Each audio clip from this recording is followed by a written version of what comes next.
Today is the fifth Sunday of Ordinary Time, Cycle C. The first reading is the call of the prophet Isaiah by God to become one of his prophets. While Isaiah was worshipped in the temple, he had a vision of God and was gripped with fear and believed that he was about to die.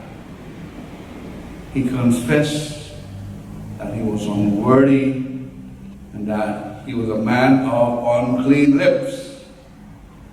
Nevertheless, God instructed an angel to cleanse and purify him by touching his lips with a hot coal, which was used to offer incense. The coal did not burn his tongue, but purified him. When God asked, "Whom shall I send? Who will go for us?" Isaiah responded, "Here I am, Lord, send me." Jeremiah also rejected his call. When God called Jeremiah to be his messenger, the response was, "I am too young, I am too inexperienced. I am not the person suitable for this job. Find someone else." However, each had accepted his mission and was able to fulfill it with great zeal. Even when faced with danger, each was unable to restrain himself from preaching of God's word, which got them in trouble. Each of us had been called to spread his message, Jesus' message of love in a particular way. And we are called to recognize, to discern how this will be done.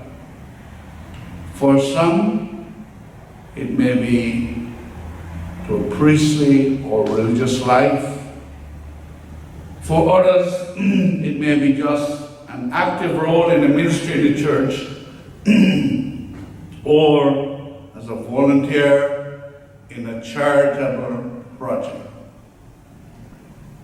God does not skip anyone or expects his followers to do nothing. We need to pray to God to reveal his will for us if we have not yet discovered what is God calling for us. If our hearts are open to an encounter with God, we soon find out what is his holy will. However, if our hearts are closed, we will miss the opportunity to encounter with God and to know what he asks of us. In the gospel, Simon, an experienced fisherman, had a long night fishing and was without a catch. It must have been very depressing. He was washing and cleaning his nets and was folding them when Jesus, the rabbi, who had finished preaching from his boat to the crowd on the shore, asked him to go back out to sea. The expert here in catching fish was Simon and not Jesus. Something must have touched Simon's heart while Jesus had been preaching, because against his better judgment, he decided to trust Jesus' suggestion.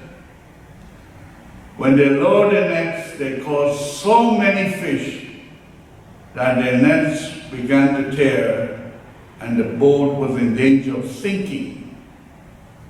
Simon immediately recognized that Jesus was a man of God.